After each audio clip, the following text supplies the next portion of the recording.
They told him he would be dead or imprisoned by the time he turned 18. And on the night of his 17th birthday, standing in a cold hospital hallway with blood on his sneakers, Darius Williams started to believe they were right. But what happened next would change everything anyone ever thought about the kid from Block 7. Darius grew up in the kind of neighborhood where hope went to die and dreams were considered a luxury. Nobody could afford a place where the street flickered like they were tired of watching the same tragedies unfold night after night. His mother worked 3 jobs just to keep the lights on, leaving before the sun came up and coming home long after it had set.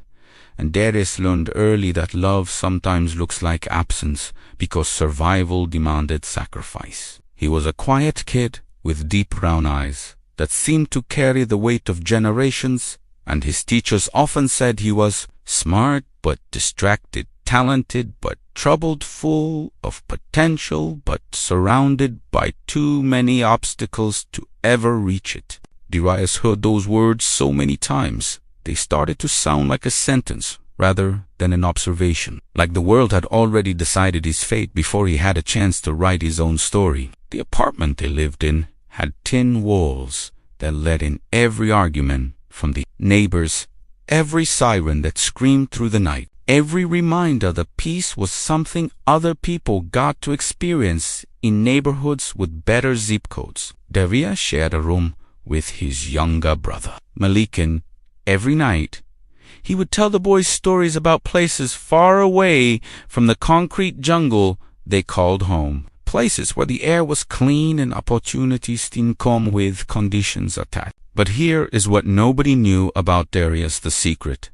He kept hidden like a treasure buried beneath all that pain and struggle. Every morning at 4:30, while the streets were still dark and the dealers were finishing their shifts, Darius would slip out of bed and walk 17 blocks to the community center, where an old janitor named Mr. Patterson would let him use the computers before anyone else arrived. He was teaching himself to code, line by line, tutorial by tutorial, dreaming in a language of possibilities while the world around him spoke only in limitations. Darius believed that somewhere inside those machines was a doorway to a different life, and he was determined to find the key, even if he had to build it himself with nothing but determination and stolen hours. School was a battlefield where Darius had to navigate between 2 worlds that both demanded his loyalty and neither fully accepted him. The kids from the street said he was too soft because he carried books instead of other things.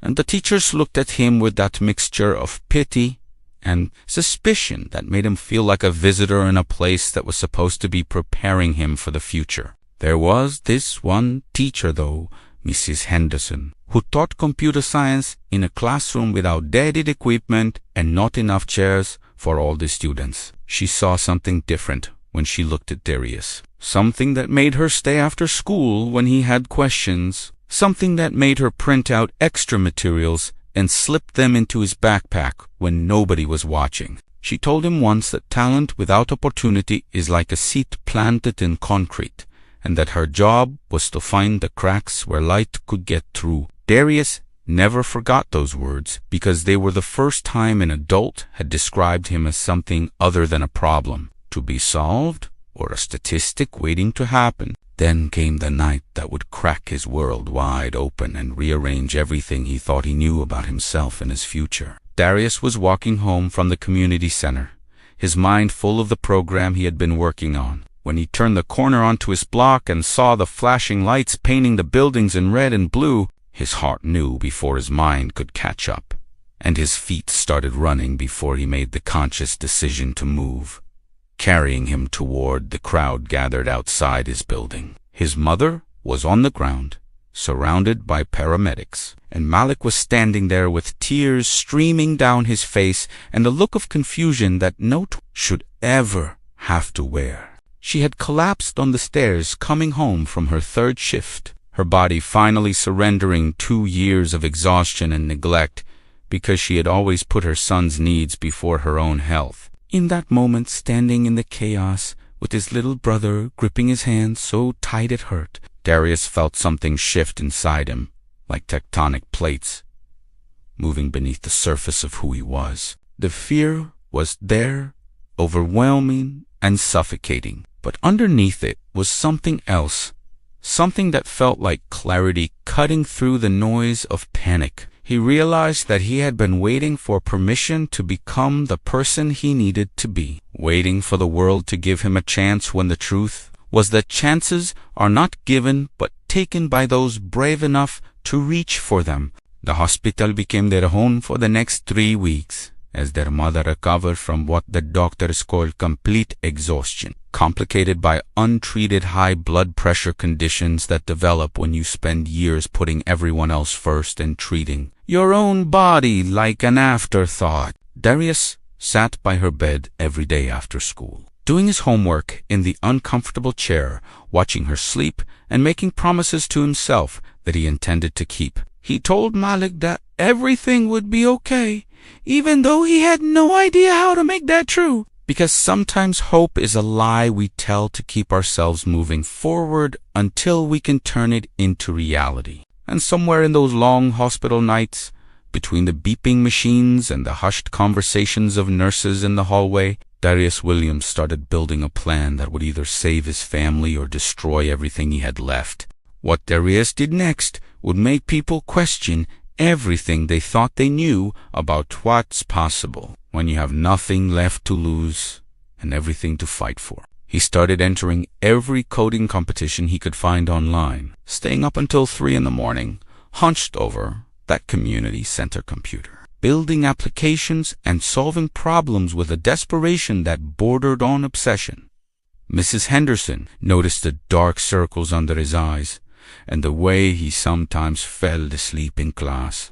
But instead of punishing him, she started bringing him coffee and granola bars, small acts of kindness that felt like lifelines in an ocean of struggle. The first few competitions brought nothing but rejection emails that Darius read in the dark of his room while Malik slept beside him, each one a small cut that he refused to let bleed into defeat. He studied the winning projects, analyzed what made them better than his, and rebuilt his approach from the ground up, because failure is only permanent when you stop getting back up. His mother came home from the hospital with strict orders to rest, but rest is a luxury that bills don't understand. And Darius watched her start looking at the classified ads with that familiar determination that had kept them alive this long. He told her to wait, to give him just a little more time, and she looked at him with eyes that wanted to believe but had been disappointed too many times to trust in miracles. Then one morning, Darius opened his email at the community center and his hands started shaking so hard he could barely click the message that would change everything. He had won second place in a national coding competition for high school students, and the prize was a $5,000 scholarship and an invitation to a summer technology conference in San Francisco, a city that might as well have been on another planet for a kid who had never left his neighborhood except for that one school trip to the museum downtown. Darius ran home so fast his lungs burned, bursting through the apartment door and showing his mother the email on the cracked screen of the phone he shared with Malik. She read it 3 times before the tears started falling, and for the first time in years, Darius saw something in her face that looked like it might be hope, trying to remember what it felt like to exist. But hope in the hood always comes with conditions, and trouble had a way of finding Darius, no matter how hard he tried to stay invisible. The scholarship covered the conference, but not the plane ticket, not the clothes he would need to look like he belonged, not the hotel or the meals or any of the 100 small expenses that separate opportunity from reality for people who grew up counting pennies like they were precious stones. Darius did the math over and over, trying to find a way to make numbers add up to something other than impossible. And each time he ended up in the same place of frustration and defeat. That is, when Deshaun came to him with an offer that seemed like the answer to everything and the beginning of the end at the same time. Deshaun had grown up 3 doors down from Darius, and they had been friends in that complicated way that boys become friends when they share the same struggles and the same streets. But Dishon had made different choices somewhere along the way, choices that put money in his pocket and danger in his shadow. And now he was offering Darius a chance to make quick cash with a simple delivery job that would cover all his expenses and then some. Darius stood on that corner, with Dishon's words echoing in his head, feeling the weight of his mother's exhaustion, his brother's innocent trust, and his own desperate dreams pressing down on him like a physical force. The money would solve everything, at least for now, and who would know or care about one small compromise from a kid who had never been given a fair shot anyway? He thought about Mrs. Henderson, and the way she looked at him like he was already somebody worth believing in, and he thought about his mother working herself sick for a future she might never get to see. And he thought about Malik asking him every night to tell stories about the places they would go someday when everything got better. Darius looked at Dishan and said no, not because he was brave, but because he was more afraid of becoming someone his little brother could want to look up to than he was of staying poor. Walking away from that corner felt like walking through concrete, every step heavy with the knowledge that he had just closed the door that might have been his only way out. Darius went to the community center that night and sat in front of the computer for hours without touching the keyboard, just staring at the screen and wondering if integrity was a luxury he couldn't afford. But then something unexpected happened, the kind of moment that reminds you the universe is always watching, even when it seems like nobody cares. Mr. Patterson, the old janitor, who had been letting Darius use the computers all these months, sat down beside him and asked what was wrong in that quiet way that some people have when they've seen enough life to recognize pain without needing explanations. Darius didn't mean to tell him everything, but the words came pouring out like water breaking through a dam all geese fears and hopes and the impossible math of trying to be somebody when you come from nothing.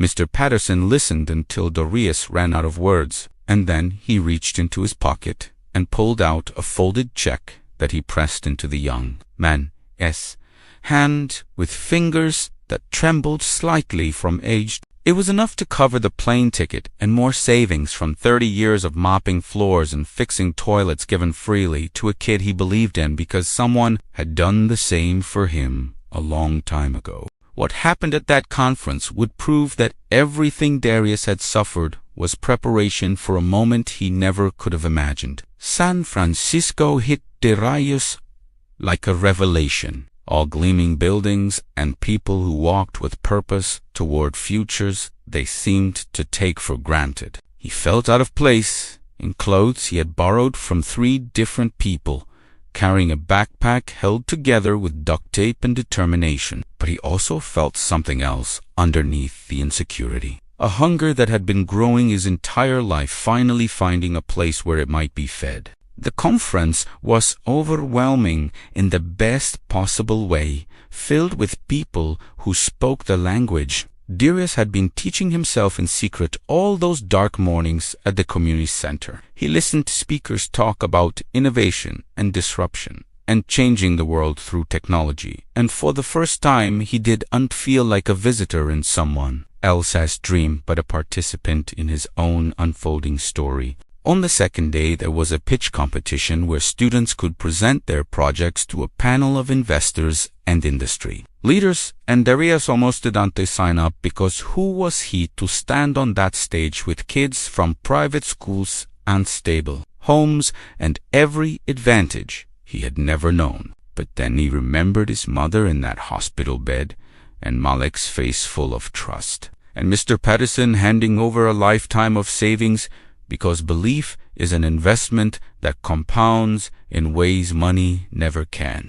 Darius put his name on the list and spent the night before his presentation pacing the tiny hostile room, rehearsing words that felt too big for his mouth and too important to get wrong. When he walked onto that stage the next morning, his hands were sweating and his heart was beating so loud he was sure the microphone would pick it up. The faces staring back at him were mostly white, mostly wealthy, mostly wondering what this kid from the projects could possibly have to offer a room full of people who had already succeeded by every measure that mattered in their world. And then Darius started talking not about code or algorithms or market potential, but about his mother working 3 jobs and still not being able to afford the medicine that could have prevented her collapse. He talked about neighborhoods where the nearest hospital is an hour away and clinics close at 5 even, though sickness doesn't keep business hours. He talked about an app he had built that could connect underserved communities with free and low-cost health resources, matching people to services they didn't even know existed based on their location and specific needs. The room went quiet in a way that felt different from before, and Darius realized they were actually listening, not to a charity case, but to someone who had identified a problem they had never considered because it had never touched their lives. He finished his presentation and walked off stage, feeling like he had left something important behind, not knowing that what he had actually done was plant a seed in soil he couldn't see. 3 weeks after Darius came home from San Francisco, still glowing from an experience that had expanded his sense of what was possible, he received an email that made him read the same paragraph 7 times before the words started to make sense. A venture capital firm wanted to invest $200,000 in his health access app,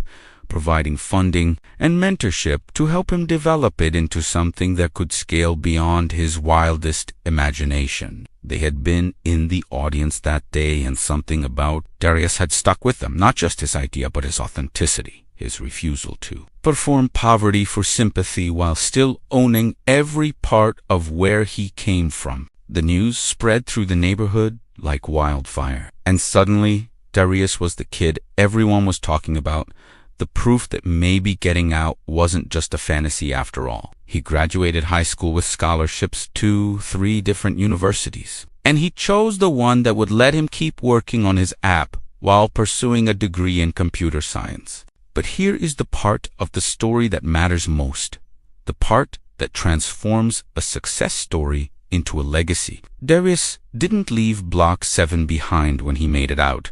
He brought it with him like a compass that always pointed toward home. His app now operates in 15 cities, connecting millions of people to healthcare resources they would never have found otherwise. And every new feature is tested first in the neighborhood where it all began, because the people who need it most deserve to be first in line rather than last. He hired Deshaun, the same friend who once offered him a way out that would have led nowhere good, giving him a job in community outreach.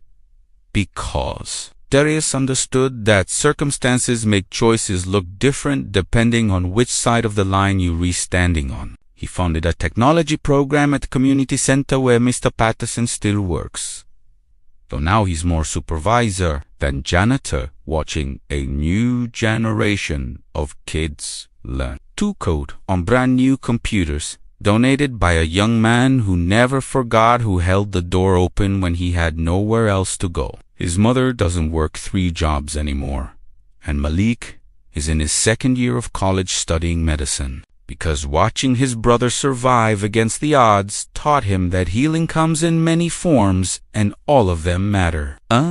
If you ask Darius what made the difference, what single thing transformed him from a statistic into a story worth telling, he will look at you with those same deep brown eyes that once carried the weight of generations. I'll tell you this simple truth. It was not talent or luck or even hard work, though all of those played their part in the journey. It was the decision to believe in a future he couldn't see yet, made over and over again on the darkest nights when giving up would have been so much easier than holding on, because that is what separates the people who escape from the people who don't. Not circumstances, but the stubborn refusal to let circumstances have the final word. Trouble found Darius Williams more times than anyone could count. But the kid from the ghetto learned something that trouble never expected. He learned how to turn pain into fuel, obstacles into opportunities, and a story everyone thought would end in tragedy into proof that where you start is never where you have to finish.